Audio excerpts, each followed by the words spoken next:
আসসালামু আলাইকুম প্রিয় শ্রোতা বন্ধুরা, আশা করি আল্লাহর অশেষ রহমতে আপনারা সকলেই অনেক ভালো আছেন এবং সুস্থ আছেন। আবারও আপনাদের জন্য নতুন একটি ঘটনা নিয়ে হাজির হয়েছি। আশা করি ঘটনাটি আপনাদের ভালো লাগবে। আরেকটি কথা, যারা এখনও আমাদের চ্যানেলটি সাবস্ক্রাইব করেননি তারা দয়া করে এখনই সাবস্ক্রাইব করে বেল বাটনটি অল করে দিন। আর যারা ইতিমধ্যে সাবস্ক্রাইব করে দিয়েছেন তাদেরকে জানাই আন্তরিক ধন্যবাদ। তাই বেশি কথা না বাড়িয়ে চলুন ঘটনাটি শুরু করা যাক। অনেকে দিন দুপুরে ডাকাতের হাতে পড়েছেন বা ছিনতাইকারীর কবলে পড়েছেন। আচ্ছা, আপনি কি ভর দুপুরে কখনো জিনের খপ্পরে পড়েছেন? তাও শত মানুষের ভিড়ে? শুনতে একটু অদ্ভুত লাগতে পারে, কিন্তু এই অদ্ভুত কাণ্ডটাই ঘটে গেল গত অক্টোবরের ২৬ তারিখে, তাও আমার সাথেই। চাঁদপুর থেকে শরীয়তপুর বেদরগঞ্জে যাচ্ছিলাম আমার শ্বশুর বাড়িতে। ভোর ৬টায় আমি ঘুম থেকে উঠে দশগড়িয়া বাজার থেকে রওনা করি। এদিকে হাজীগঞ্জ যেতে যেতে সময় হয়ে যায় সকাল ৯টা। হাজীগঞ্জ ৩ রাস্তার মোড়ে দাঁড়িয়ে গাড়ির অপেক্ষা করছিলাম। যারা চাঁদপুর থাকেন তারা হাজীগঞ্জের পশ্চিম পাশের এই মোড়টা এতক্ষণে চিনেছেন। ঠিক সেই মুহূর্তে একজন ভিখারি আমাকে নরম এবং গম্ভীর স্বরে বলল, বাবা, কিছু টাকা দিবি? আমি বৃদ্ধ লোকটার দিকে তাকিয়ে দেখি ওনার চেহারাটা অনেক সুন্দর। মনে মনে আপসেটও হয়েছি, এমন সুন্দর চেহারার একজন লোক পেটের দায়ে রাস্তায় নামলো। এরপর আমি মানিব্যাগ বের করে যেই টাকা নেব দেখি খুচরো কোনো টাকা নেই। আমি ওনাকে বললাম, চাচা, আপনার কাছে ভাঙতি হবে? লোকটা মাথা নাড়িয়ে না সূচক ইঙ্গিত করল এবং সেই মুহূর্তে স্টেশনে বাসও চলে আসে। আমি মানিব্যাগ পকেটে নিয়ে বাসে উঠে বসি। ওনাকেও আর কিছু বলিনি। যেহেতু আমার কাছে ভাঙতি টাকা নেই তাই হয়তো উনি বুঝবেন ভেবে ব্যাপারটা তেমন আমলে নেইনি। কিন্তু বিশ্বাস করুন ভাই, এরপর আমার সাথে যা হয়েছে তা কোনোদিন আমার সাথেই হবে এটা আমি কল্পনাও করিনি। বাস থেমেছে সোজা চাঁদপুর স্ট্যান্ডে। আমি বাস থেকে নেমে একটা সিএনজিতে উঠে চলে গেলাম ব্রিজের ওপারে। যারা চাঁদপুর বা লক্ষ্মীপুরে থাকেন এই স্থান সম্পর্কে আপনাদের নিশ্চয়ই ধারণা থাকবে, কারণ আমি একমাত্র এখানেই হরিণা ফেরিঘাটের গাড়ি পাবো।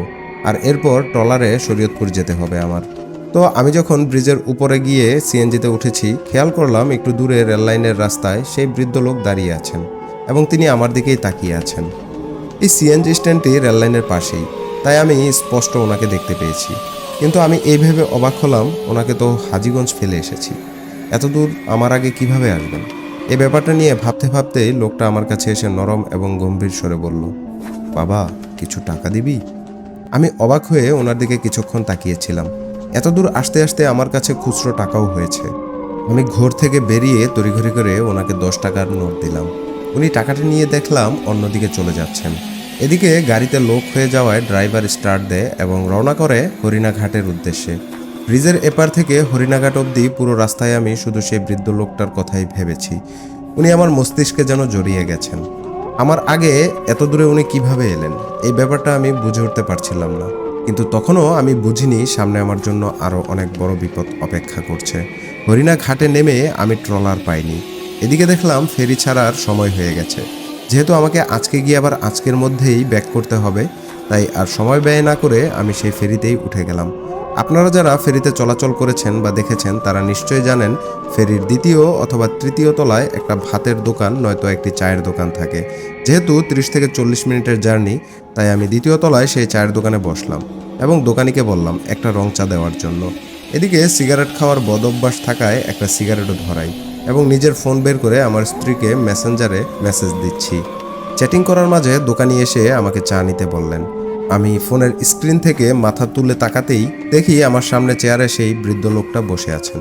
ওনাকে দেখেই আমার গা শিউরে উঠল। এইবার আমার হাত এবং পায়ের গোড়ালি কাঁপাকাঁপি শুরু করে। লোকটিকে চোখের সামনে দেখে আমি বিশ্বাস করতে পারছিলাম না, এই বৃদ্ধ লোক কিভাবে আমার আগে এখানে চলে এসেছেন।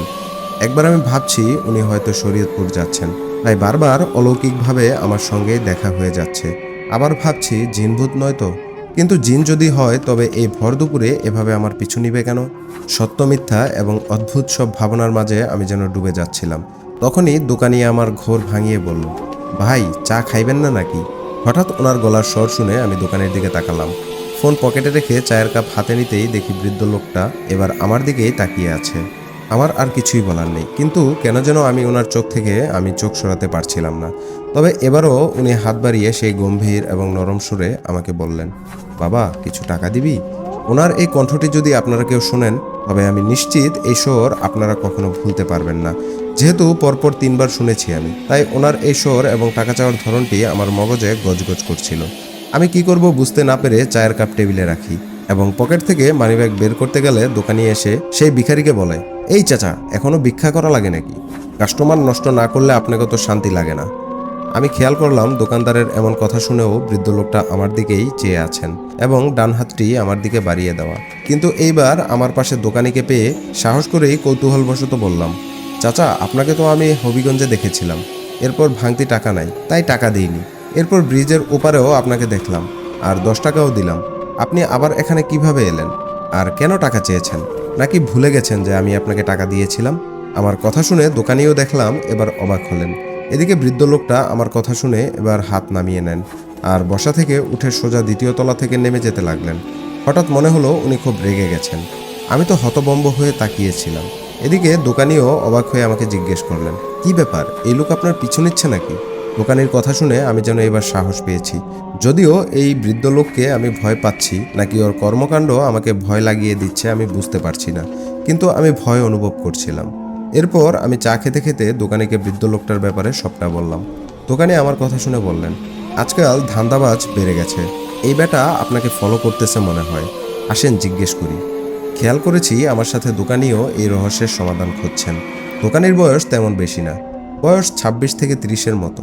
এরপর আমি এবং দোকানি দ্বিতীয় তলা থেকে নিচে নেমে এলাম। আমি এর আগেও কয়েকবার ফেরিতে চলাচল করেছি। সবসময় মানুষজন কম হলেও 10 থেকে 20 জন থাকতো, কিন্তু এবার শুধু 2টা ছেলেকে দেখলাম। ওদের বাইক আছে, সেই বাইক নিয়েই দাঁড়িয়েছিলেন। আমি এবং দোকানি নিচে এসে খুঁজতে লাগলাম সেই বৃদ্ধ লোককে, কিন্তু আশেপাশে নেই। এদিকে বাইক নিয়ে দাঁড়িয়ে থাকা সেই ছেলেদের জিজ্ঞেস করলাম, কই, অনেকক্ষণ যাবত তো আমরা দাঁড়িয়ে আছি এখানে, কোনো বৃদ্ধ লোককে তো দেখি নাই। ছেলে দুটোর কথা শুনে দোকানি এবং আমি দুজনেই বেশ অবাক হলাম। এবার আমার মাঝে ঝিনঝিন ভাবটা চেপে বসে। দোকানি আমাকে বললেন, ভাই, ট্রাকের চিপাচাপায় আছে মনে হয়, হয়তো লোকটা যখন নেমেছে তখন ভাইয়েরা খেয়াল করেনি। দোকানি আমাকে এই কথাটা বলাতে সেই দুটো ছেলে অবাক হয়ে আমাদের দিকে তাকিয়েছিল।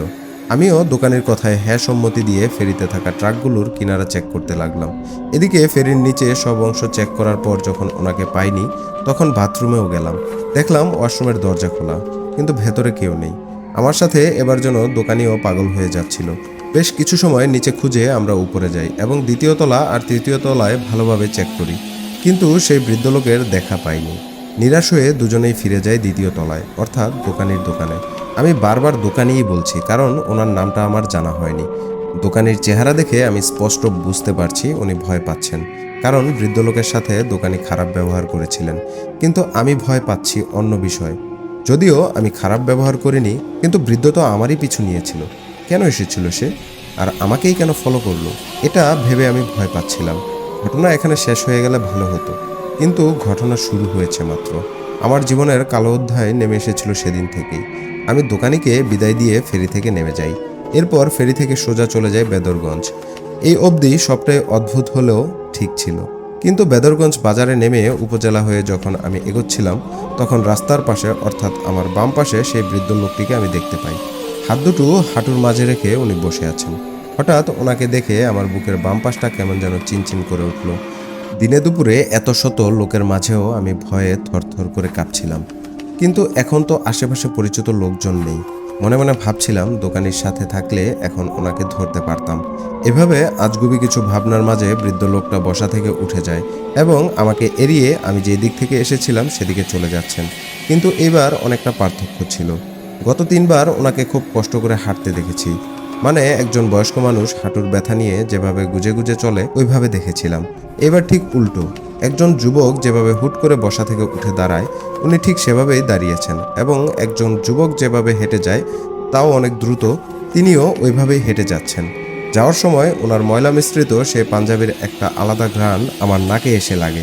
সেই মুহূর্তে আমার কি হয়েছিল আমি বুঝে উঠতে পারছিলাম না। পোকার মতো ওনার দিকে তাকিয়েছিলাম, এবং উনি হাঁটতে হাঁটতে কখন লোকজনের ভেতরে হারিয়ে যান আমি খেয়াল করতে পারিনি। এই ব্যাপারটা নিয়ে ভাবতে ভাবতে আমি যখন শ্বশুরবাড়ি যাই, তখন আমার সম্পূর্ণ ভাবনা জুড়ে ওই বৃদ্ধ লোকটা ছিল। বারবার কানে ভেসে এসেছিল সেই শব্দটা, বাবা, কিছু টাকা দিবি? কোনোভাবে সেদিন শ্বশুরবাড়িতে যে কাজে গিয়েছিলাম তা শেষ করে আবার বিকেলেই রওনা করেছি আমি, এবং বেদরগঞ্জ ছেড়ে ফেরিতে উঠতে উঠতে সন্ধ্যা হয়ে গিয়েছিল। আমার স্পষ্ট খেয়াল আছে, আমি যখন ফেরিতে উঠেছি তখন 5:55 বাজে। সময়টা একটু এদিক সেদিক হতে পারে। অন্যদিকে যেহেতু 30 থেকে 40 মিনিটের জার্নি হবে ফেরিতে, তাই স্বাভাবিকভাবেই ওই পাশে নামার পর 6:37 বেজেছিল। আমি হরিণাঘাটে নামতেই আমার সিমে একটা কল আসে। কলটা রিসিভ করতেই আমার ছোট ভাই ভয় এবং কান্না মিশ্রিত স্বরে বলে উঠল, ভাইয়া তুই গত 4 দিন ফোন অফ করে রেখেছিস কেন? জানিস আমরা কত চিন্তা করেছি, বাসায় আসবি কখন? ছোট ভাইয়ের এমন কথা শুনে আমার মাথায় আকাশ ভেঙে পড়ল। আমি আজই সকালে আমার ছোট ভাই রাসেলকে বিদায় দিয়ে এসেছি, আর সে এখন কল করে বলে 4 দিন আমি ফোন অফ করে রেখেছি। চিন্তার মাঝে আরও একটা চিন্তা ঢুকে যায় মাথায়। এবার আমি প্রচুর ভয় পাই।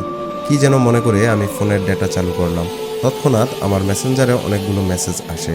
আমার স্ত্রী নিজেই মেসেজ করেছে অনেকগুলো, এবং সেই মেসেজগুলো এমন ছিল আমি নাকি 4 দিন ধরে নিখোঁজ। যার বাসা থেকে এইমাত্র আসলাম, এখনও 4 ঘন্টা হয়নি, সে মেসেজ দিচ্ছে আমি 4 দিন নিখোঁজ ছিলাম। সময়টা যেন আমাকে পাগল বানিয়ে দিচ্ছিল। আমি একটু মাথা খাটিয়ে মেসেজের তারিখ চেক করলাম। তখনও আমার মাথা ঘাটিয়ে কিছু করার মতো অবস্থা ছিল না। তবুও আমি তারিখ চেক করে দেখি আজ দুপুরে আমি আমার স্ত্রীকে যে মেসেজ করেছি তা অক্টোবরের 29 তারিখের মেসেজ। এরপর যখন ফোনের শর্ট ক্যালেন্ডারে তাকাই, আমি দেখি আজ নভেম্বরের 3 তারিখ। মাথায় আকাশ ভেঙে পড়ার অবস্থা। কিভাবে 4 দিন কেটে গেল, তাও 4 ঘন্টার মধ্যেই। একবার ভাবছি আমার ক্যালেন্ডারের সমস্যা, আবার ভাবছি ছোট ভাই কেন কল দিয়ে বলল আমি 4 দিন যাবৎ নিখোঁজ। আমার ভাবনায় আসে সবকিছুই আমি স্বপ্ন দেখছি না তো। এত এত ভাবনার মাঝে ফোনে কল আসে আমার। দেখি আমার স্ত্রী কল করেছে। আমি ফোন রিসিভ করতেই ওপাশ থেকে সে প্রচণ্ড রাগ, অভিমান এবং মায়া মিশ্রিত কণ্ঠে বলে, শয়তান, স্বার্থপর, গত 4 দিন কোথায় হারিয়ে গিয়েছেন? আমরা পাগলের মতো খুঁজছিলাম আপনাকে। আপনার আব্বু থানায়ও গিয়েছেন, আপনার ফোন অফ ছিল। একটা কল দিয়েও তো বলতে পারতেন কোন কাজে ছিলেন। এখান থেকে তো ভালোভাবেই বিদায় দিয়েছিলেন। বাড়ি গিয়ে কল দেওয়ার কথা ছিল, অথচ আপনি গত 4 দিন পুরো নিখোঁজ হয়ে আছেন। কোথায় ছিলেন এই 4 দিন আপনি? বউয়ের কথা শুনে আমার পায়ের নিচ থেকে যেন মাটি সরে গেল। ভুলভাল কি আমি শুনছি, নাকি ভুলভাল বলছে? আমি বুঝে উঠতে পারছিলাম না। কেন এমন ঘোরের মাঝে হারিয়ে যাচ্ছি বারবার? আতঙ্ক এবং হতাশার মাঝে আমি আমার স্ত্রীকে বললাম, কিছু না, আমি তোমাকে সব জানাবো, আগে সব ক্লিয়ার করি। কথাটা বলে আমি ফোন কেটে দিয়েছি। হরিণাঘাট থেকে আমি যখন সিএনজিতে করে ব্রিজের এপারে এলাম, পুরো রাস্তায় শুধু এই ঘটনাগুলো আমার মাথায় ঘুরপাক খাচ্ছিল। কে সেই বৃদ্ধ লোক? হুট করেই কেন আমার জীবনে এলেন তিনি? ফেরি থেকে উনি কিভাবে গায়েব হয়ে গেলেন মাঝ নদীতে? যদি এইভাবে যাবেনও, কোথায় হারিয়ে গেলেন? কোথায়? সবচেয়ে বেশি ভয় লেগেছে এই কারণে যে ফেরি পার হতে হতে যেখানে আমার 40 মিনিট লেগেছে, সেখানে 4 দিন কিভাবে কেটে গেল? এমন একটা প্রশ্নের সম্মুখীন হয়ে গেলাম আমি, যার উত্তর খোঁজা মুশকিল হয়ে যাচ্ছে। উত্তরই বা খুঁজব কি করে? কারণ এই প্রশ্নের কোনো উত্তর মেলে না। সেদিন পুরো রাস্তায় আমি এই ব্যাপারটা নিয়ে ভাবতে ভাবতে অবশেষে বাড়ি এলাম। সবাই কল দিচ্ছিল আমাকে, এবং রিসিভ করলে একই কথা শুনতে হচ্ছিল, এই 4 দিন কোথায় ছিলেন? বাড়িতে এসে কাউকে কিছু না বলে আমি সোজা গোসল করতে চলে যাই। বলে রাখি, আমাদের বাড়ির পুরুষেরা যে পুকুরে গোসল করে সেটি মসজিদের সামনে, এবং এই মসজিদ আমাদের বাড়ির গেটের সামনে। পুকুরে নেমে গোসল সেরে আমি যখন কাপড় বদলাচ্ছিলাম, সেই মুহূর্তে আমার নাকে ওই গ্রানটা এসে লাগে, অর্থাৎ শরীয়তপুর ভেদরগঞ্জ উপজেলার সামনে বৃদ্ধলোকের যে গ্রান আমি পেয়েছিলাম, ঠিক সেই গ্রানটি এখানে আমি পাচ্ছি। রাত প্রায় 9টা বাজে। আমি গ্রান পেয়ে সঙ্গে সঙ্গে এদিক সেদিক তাকাই, কিন্তু আশেপাশে কেউ ছিল না। এইবার ভয়টা আরও বেশি বেড়ে যায়। আমার বোঝা হয়ে গেছে আমি কোনো জিন ভূতের খপ্পরে পড়েছি। কিন্তু এই অশরীরই আমার পিছু নিল কেন, তা আমার জানা নেই। তাড়াহুড়ো করে আমি জামা বদলে ফেলি, সাবান নিয়ে সোজা বাসায় এসে পড়ি। পরিবারের সবাই আমার দিকে দুটা নজরে তাকাচ্ছিল। একটা হচ্ছে 4 দিন কিছু না বলে কোথায় ছিলাম, তাও এখনো চুপচাপ, তাই রাগ। আরেকটি হচ্ছে 4 দিন পর আমাকে খুঁজে পেয়ে আনন্দ। সবার মুখের অবস্থা দেখে বিষয়টা আমি জানতে পারলেও সত্যটা কাউকে বলছিলাম না। কারণটা আগেই বলেছি, এই বিজ্ঞানের যুগে এসব জিনভূতের ঘটনা মানুষ হাসাহাসির অংশ হিসাবে গ্রহণ করে, কিন্তু সে হাসে না যার সাথে ঘটে। মা আমাকে খেতে ডাকে, আমি খাবো না বলে বেরিয়ে যাই, কারণ বেশি দেরি করলে যদি বড়সড় ক্ষতি হয়। তাই তখনই একটা হুজুরের সাথে সাক্ষাৎ করি, এবং সেটাই আমার সঠিক মনে হয়েছে। রামগঞ্জের নামকরা সৈকত কবিরাজকে আশা করি অনেকেই চিনবেন। ওনার বাড়ি হাপানিয়া গ্রামে, যা আমাদের বাড়ি থেকে হেঁটে গেলে 15 মিনিটের রাস্তা। রাত 9:30 আমি একটা রিক্সা ভাড়া করে সৈকত কবিরাজের চেম্বারে যাই, কিন্তু দোকান বন্ধ থাকায় শেষমেশ ওনার বাসায় যেতে হয়। ওনার বাসার সামনে গিয়ে যখন আমি ডাক দিতে যাব, সেই মুহূর্তে উনি ঘর থেকে বেরিয়ে এসে আমাকে বলতে লাগলেন, তুই তাড়াতাড়ি বাড়ি ছেড়ে বের হ, কোনো প্রশ্ন করবি না, এই মুহূর্তে আমার বাড়ি ত্যাগ কর। এই কথাগুলো শুনে আমি নিজেকে আরও অসহায় ভাবতে লাগলাম। ওনার কথায় প্রচুর রাগ আর ভয় ছিল। আমি আসার আগে হয়তো উনি ওনার জিনদের দিয়ে সব জানতে পেরেছেন, কারণ লোকমুখে শুনেছি ওনার কাছে অনেক জিন আছে। কিন্তু আমার মনে হতে লাগলো এই মুহূর্তে আল্লাহ ছাড়া আমার আর কোনো উপায় নেই। কোনো দিকে কোনো উপায় না পেয়ে সেদিন রাতে বাসায় গিয়ে আমি নামাজের বিছানায় পড়ে যাই, কারণ আমি খুব ভয় পাচ্ছিলাম। ভাবতেও পারছি না 40 মিনিটে আমি 4 দিন কিভাবে পার করলাম। শুনতে হয়তো কারো ভয় লাগবে না, কিন্তু যার সাথে ঘটে একমাত্র সেই বুঝে কতটা ভয় লাগে। এখানে আল্লাহর কাছে এই বিপদ থেকে রক্ষা চাই। আমি অনেকক্ষণ কান্নাকাটি করে নিজের রুমে এসে দোয়া কালাম পড়ে শুয়ে পড়ি। এদিকে আমার স্ত্রী সহ অনেকে কল দিচ্ছে আমাকে, কিন্তু এই ঘোর আর হতাশা যেন আমাকে বাস্তব জগৎ থেকে আলাদা করে নিল। কারোর সাথে কথা বলতেই ইচ্ছে হচ্ছে না আমার। কেমন একটা হয়ে গেছি আমি। এসব নিয়ে ভাবতে ভাবতে এর মাঝেই আমি ঘুমিয়ে যাই। এই ঘুমিয়ে যাওয়ার পর থেকে যদি সব মিশে যেত, যদি ঘুম থেকে উঠে বলতে পারতাম, ইস কি বাজে ছিল স্বপ্নটা, আহ কত সুন্দর হতো সব কিছু। কিন্তু এই কালো অধ্যায় আমাকে সেদিন থেকে আরও বেশি জ্বালাতে শুরু করে। ঘুমের মাঝে আমি সেই বৃদ্ধ লোককে দেখি বারবার উনি স্বপ্নে এসে আমাকে বলেন, বাবা কিছু টাকা দিবি, দে না অল্প কিছু টাকা। এমন স্বপ্ন দেখে আমি লাফ মেরে উঠি। ওনার চেহারা মাশাল্লাহ অনেক সুন্দর, কিন্তু এই সুন্দরের মাঝে যে ভয়টা আমি পাচ্ছি তার ব্যাখ্যা আমার কাছে নেই। ওনার সেই কণ্ঠস্বর আমার হৃৎপিণ্ড যেন ছিনিয়ে নেয়। তাও একবার না দুইবার না, পুরো একটা রাতে যদি আমি 10 বার ঘুমাই, ঠিক 10 বারই জেগে উঠি। তবে সেই বৃদ্ধ 10 বারই আমার স্বপ্নে এসে আমাকে বলে, বাবা কিছু টাকা দিবি। আমি স্বপ্নটা দেখে লাফ মেরে উঠি। এরপর আবার দোয়া পরে ঘুমাই। তখন স্বপ্নে এসে বলেন, বাবা কিছু টাকা দিবি। এই যন্ত্রণায় আমার ঘুমানো বন্ধ হয়ে গেছে। ঘুমাতে যেতেও আমি ভয় পেতে শুরু করি। কিন্তু ঘুম যদি না হয়, তখন সে অদ্ভুত ঘ্রাণ আমার নাকে এসে গড়গড় করে প্রবেশ করতে থাকে। অর্থাৎ ঘুমিয়ে গেলেও অশান্তি, না গেলেও অশান্তি। আমি পাগল হয়ে যাচ্ছিলাম। অবশেষে না পেরে আমি আমার ফ্যামিলিকে সবকিছু জানাই।